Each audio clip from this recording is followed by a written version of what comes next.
welcome. If you are a student or a parent of a student who has just started at uni or at college and you're struggling a little bit, then welcome, you are in the right place. Stay tuned. My name is Cai Graham. I am a parenting expert, and it is my mission to support parents and teenagers. It is my mission to help parents so that they can support their teenagers so that together we can build a mentally healthier and happier generation of young people. So if you're a student, that's you. Moving to a new environment, and it could be university, it could even be a job, or it could even be a new school, or whatever it is, can be very daunting. And if you are feeling like you're struggling, then be kind to yourself, because this is perfectly normal. But what I want to do is arm you with some tools so that you are able to cope. But the thing is that you could, whatever's going on, you might feel you're not fitting in, you might be homesick, you might feel that you're just, this isn't for you. Whatever is going on, I get it. And it's all also okay to admit that things aren't as fantastic as you thought that they were going to be. Because that's what reality is all about. And I know that maybe you sort of left and you got your A-levels or your exams and you've moved to this uni, and it could be the other part of the country, it could be in a totally different country, it could be a different county, or it could be just down the road. It doesn't really matter. The point is that new surroundings and change can bring uncertainty, can bring anxiety, can bring the oh my gods, and that's perfectly fine. But what is important is how you deal with that and how you cope with that. And I know many students, a lot of students hit the ground running, so glad to see the back of home and want to spread their wings. And that's fine. Other students still want to spread their wings but are really struggling, and that is equally fine. You are likely to have a mixed bag of emotions: excitement, optimism, hopefulness, but there could be isolation, there could be overwhelm, there could be exhaustion. Oh, which reminds me, I didn't know this was a thing until my daughter told me about it. She's now 24 and my son's 26, so they've come out the other side of uni. And both had ups and downs. It wasn't all fantastic. But I remember Alice telling me about something called freshers' flu. And I went, what the heck's that? And she went, oh my God. She said, you spend the first 2 or 3 weeks of running on empty and going to every party and doing everything and joining every club and not missing any invitation because of FOMO, that by the end of it and when lectures start, you're bloody knackered. And what happens is your body just goes, oh, thank God for that. And it just starts trying to heal. And and maybe you might feel all you want to do is sleep and stay under the covers. And can I not have a duvet day now? And I've had the parties sort of say, do I have to do the work? And it's basically called freshers' flu because it's your body trying to catch up. So this is normal. This is totally normal. But it's a matter of sometimes you're not able to, sorry, I'm just feeling a bit down and I've got to miss the first 5 lectures because I'm not well. Well, the point is, if you're not well, look after yourself. By now you should have enrolled with a doctor, and if you haven't, do it before you have to, because that's the worst thing, is when you are sick and you need to go to a doctor and they go, sorry, we haven't got you on file. And you go, no, but I'm sick. Yeah, well, we haven't got you. So you need to do this and bring all your forms in first. So do me a favour. And if you do nothing else today, please just go and enrol with your doctor. And if you've got any sense, you scan all the stuff in and email it to them. And they will make it easy for you. But don't wait. Because otherwise what happens is they've only got 3 appointments left and you can't make them because you're not even registered. And I know I sound like a nag and I know I sound like a mother, but I've been there and I've done it. And it's not that much fun when you've got your daughter sitting in tears and they're like, I'm so ill, but they won't see me until I've registered, but I can't get out of bed. Yeah, do you see what I mean? do that. And then if you're the student who's watching this, tell your mum and dad and they'll be thrilled with you. But fresh as flu is a thing. So don't be surprised when you wake up on the Monday morning and you've got a lecture and you're feeling like crap, because that's the way it works. Not everyone will get it, but I just want you to realise that if it happens to you, do not be surprised. The sky isn't falling in. It's just your body going, oh my God, have you just stopped partying? Thank God for that. The great thing about uni, college, whatever you want to call it, and sometimes to an extent even a new school, is that you are able to reinvent yourself. You know, when you were at school, there's always cliques. And there's a sporty clique and a musical clique and a nerdy clique and a goth clique and a, I don't know, pretty clique and a whatever. Do you know what I mean? You catch my drift. And maybe you were in a clique that you didn't want to be in, or maybe even weren't even in one at all. You now, going to this new place, going to a new area, going to a new establishment, a new environment, you have the freedom to totally reinvent yourself if you want to. That's really exciting. You don't have to be that person that wasn't good at X, or that person that was always picked for Y because they were the best at it, or, you know, you can do and choose to do what you want to do. And it's really exciting. You can actually be who you want to be. Because I think at school we tend to get labelled because we've gone through school and everyone's formed their own opinions of us. And now you are a blank sheet of paper. So make the most of that if indeed you want to. Now, I know other people go, well, that's all very well, but I don't even know where to start and I'm sort of nervous. And I get that. The majority of the kids are also as nervous as you, but maybe they've got a mask on. Maybe they've just learnt how to blag it a bit. Maybe they're just fooling everyone, but deep down they're struggling as well. So just because everyone else looks like they've got it together, it doesn't mean they necessarily have. And that's okay. Yes, you can start playing the game if you want to. Yes, you can put your lippy on or, you know, whatever, put your best foot forward and decide, oh, right, okay, I'm going to pretend that. But, you know, you can, as I said, you can reinvent yourself and you can be whoever you want to be. But, and this is a big but, if you are struggling, I need you to reach out. It's important that you do.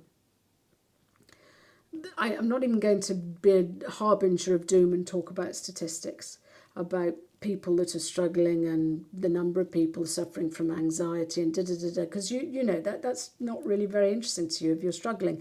But what I want you to do is, I've got a 5-point here thing. If you are struggling, if you are lonely, if you are overwhelmed, if you are isolated, if you are exhausted, whatever is going on and you are struggling, because this is really who it's designed, who this video is designed for. If you're having a breeze and riding on the crest of the wave, you're not really very interested in what I've got to say. But if you are struggling, then I want to say I've got your back. And there are so many people that are there to support you. So there are 5 things that I want you to think about. Is 1, reach out. And it could be reach out to people at uni. It could be reach out to counselling. It could be, I mean, I just received an email today from a young guy who I've been working with, and he said, I've got my place at uni, I'm starting next week. Could you just do me a favour? Can you send me an email so I can take it to the counselling service or, you know, to the medical people so that they know that I've been suffering from anxiety, so they know my background? And I went, God, great idea. Yeah, of course.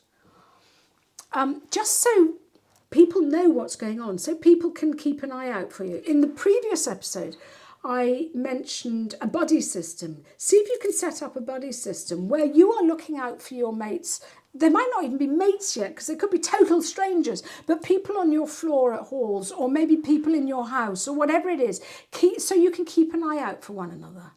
And you don't have to say, hey, I want to set up a buddy system, because, I mean, you know, half of them think that's lame and ridiculous. But just maybe every so often, if you're struggling and you haven't seen someone else, maybe knock on their door and go, is everything all right? I haven't seen you today. Is everything all right? And they might go, yeah, thanks, I'm just, you know, and that's fine. But maybe they might then reciprocate if you were struggling. Does that make sense? So reach out to your mates, mates at home. Speak to them. They might have all scattered across the country. They might be in different universities, and you might just want to say, God, this is shit. And they might go, oh, thank God, yeah, I'm having a crap time as well. The thing is, it's so important to lift that lid. To lift the lid on what's going on if indeed you're struggling, because there's nothing worse than trying to pretend everything's all right when it's not. Yeah? There's nothing wrong with saying, this is not how I expected it to be. That's all right. What's not all right is keeping quiet about it. That's so not all right. So 1, reach out. 2, stay in touch. I know. It's the rents. Oh God, have I got to keep chatting to mum and dad or granny or whoever has been looking after me? Well, yeah. And what in the previous episode, which was aimed at parents, I encouraged parents to set communication expectations, to discuss it with you if you're the student. If you're not, then make sure it's been discussed. So that once a week, once a fortnight, whatever suits you, once every other day if you're struggling, just to say, listen, we need to, can we just talk every so often? And maybe just so that you can see, I mean, I remember doing this with my daughter, and she went, oh, no, I don't want to see you. Can I just see the cats? She said, I really miss them and I want to see them. And I thought, well, thanks. But that's what she needed. So whatever it is, if you want to see the dog, or if you want to just sort of talk to your younger brother, but you don't want to admit it, but it'd be nice that they're sitting in the background and you can have a chat and just have a bit of banter. The point is, what the parents benefit from is that they can see the whites of your eyes, and to make sure that you're not living on pot noodles and starving yourself. But also it's the familiar for you.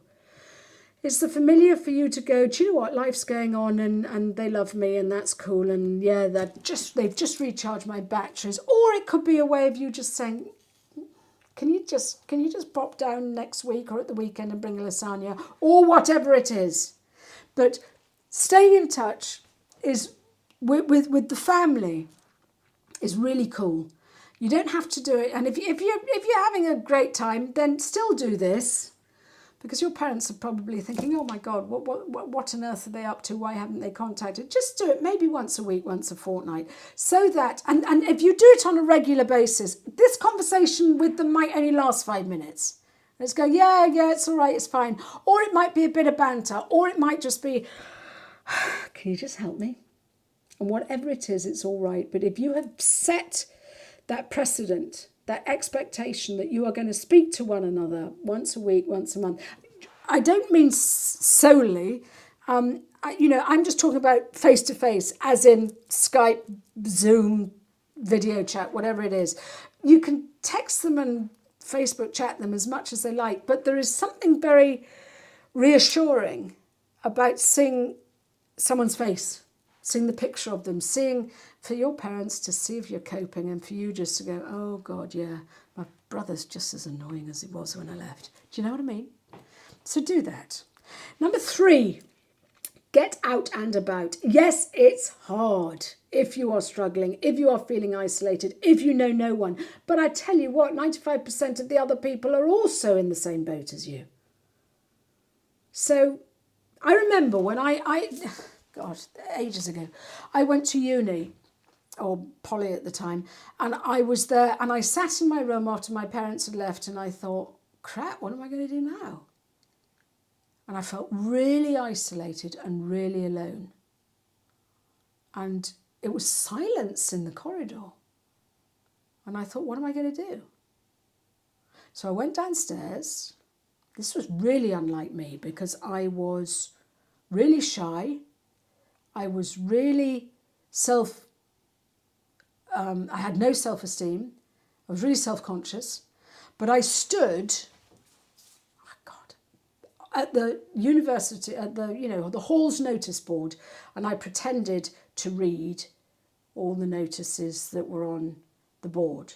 I read them about 3 or 4 times. And then someone came up behind me and he went, "Hey, how are you doing?" And it was this chap. And I said, yeah, I'm fine. Do you want to go for a coffee? Because I've unpacked and I've got nothing else to do. And he went, yeah, sure. So we went for coffee.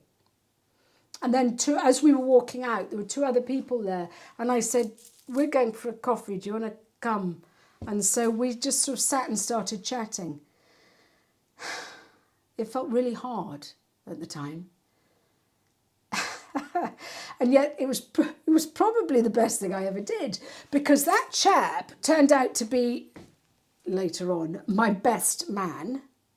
And one of the girls that joined us turned out to be my best buddy throughout college. Just because I was brave enough I kid you not, I was shitting it. Sorry, I was very nervous. But those people turned out to be the best buddies I could have. And that chap that I met, my best man, he introduced me in Freshers Week to my now husband, to whom I have been married 30 years this week. So you just don't know, do you? And yeah, I was bricking it. But I thought, do you know what? I need to make the most of this. I need to be able to meet people. I need to be able to not sit in my room and feel sorry for myself, because no one's going to help me. And that's what I did. For someone that always felt she didn't have very much to say, always felt that she was a bit of a wallflower. And I just, that move to go down to the notice board, was me reinventing myself. Because I thought, no one knows me here.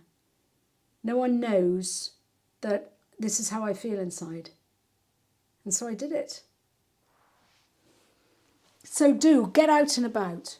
Or in the previous episode, I advised your parents, who were probably dropping you off on D-Day, to come armed with donuts. So at least you can start knocking on the door going, do you want a donut? Because you just need to break the ice. You just need to break the ice and reinvent yourself. Number 4 is get busy. Just doing stuff. Just so you're not sitting around doing nothing.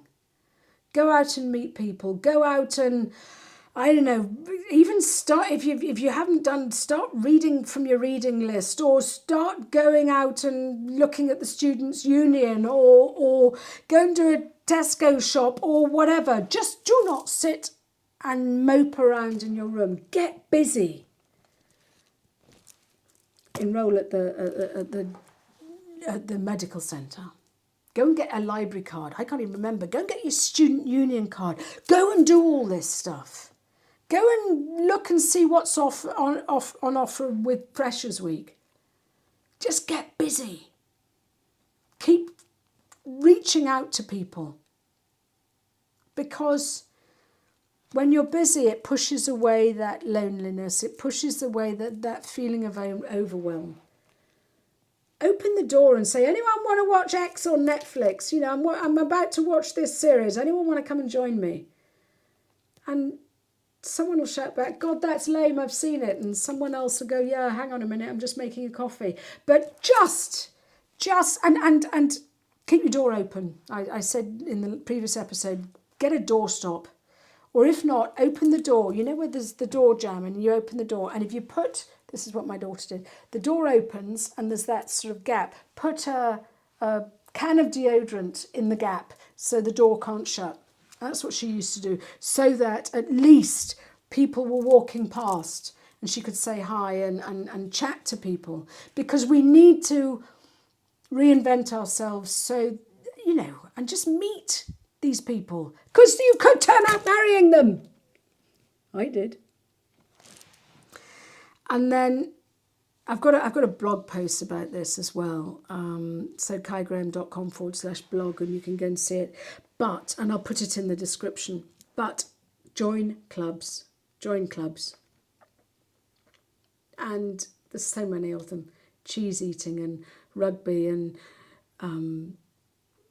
fell walking and chocolate appreciation and the drama society. I mean, there are thousands and thousands. But if you want to do something different, join that club. I remember Jack, my son, he oh my word, he found his tribe.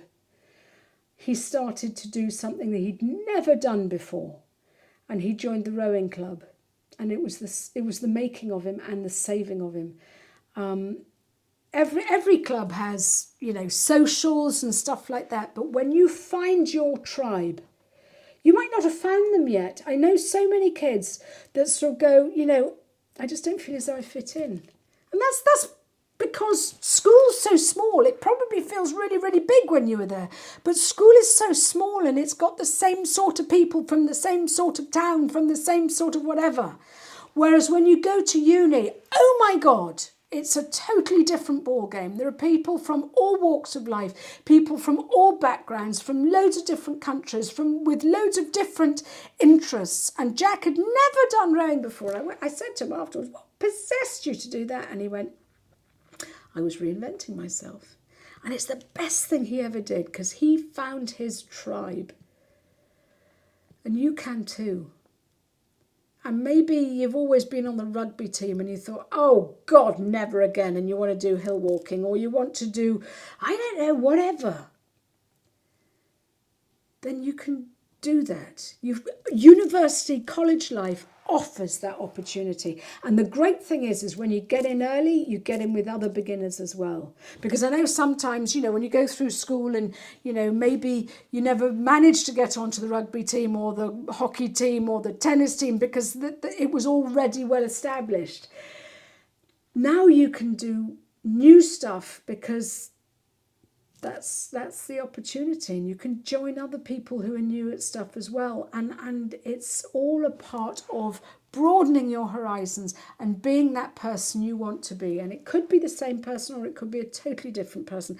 It is totally up to you. Totally up to you. And I get it. You can be lonely, you can struggle, you can think, where do I fit in? Oh, I've got to be part of something, and yes, you can be part of something, but you could also be part of something new. You could be part of something different. What's that Dr. Seuss quote? Why are you always trying to blend in when you were born to stand out? And you can be something totally different. You can go and find your tribe. Because you don't have to be who you have been up until now. And it's quite liberating. So, if you're having any struggles at all, do reach out. If you can't think of anyone else, reach out to me. I'm contactable all over Instagram, Facebook, YouTube, you name it, I'm there. But reach out to someone that can help you if you want to. Stay in touch with the family. You might not want to. Okay, that's your prerogative. Stay in touch with someone. Stay in touch with mates. Stay in touch with granny. Stay in touch with your ex-hockey teacher. Whatever it is, stay in touch with someone. Because they'll know the real you. Or maybe they don't. Maybe you're just about to find out who that real you is. But get out and about. Get out and about so you stay busy, so you don't dwell, I know you might feel nervous, you might feel excited, you might feel pride in the fact that here you are doing something totally different all on your own, but you might also have that panic. All this is totally normal. That's what it's all about. It's finding out where you fit in and who you are. But you don't have to do it on your own if you are struggling. Then go and join those clubs. Go and find people like you, who get you, who understand, who talk the same language as you. Because when you find your tribe, whoa, it's so exciting. So don't forget to subscribe if you want to, because then you get more of my stuff. Reach out if you want to. If you do subscribe, hit the notification bell, because every Tuesday I send out a new video. And that will help. There's so much. I think last count I've got 120 something videos on here about bullying, about isolation, about confidence, about anxiety, about you name it. All the stuff that adolescents, not just teens, but adolescents, young people struggle with. And I'm here to support you. And I'm here to support the parents so they can support you, because I want to create a mentally healthier and happier generation of young people. Much love, and I shall speak to you soon. Bye-bye.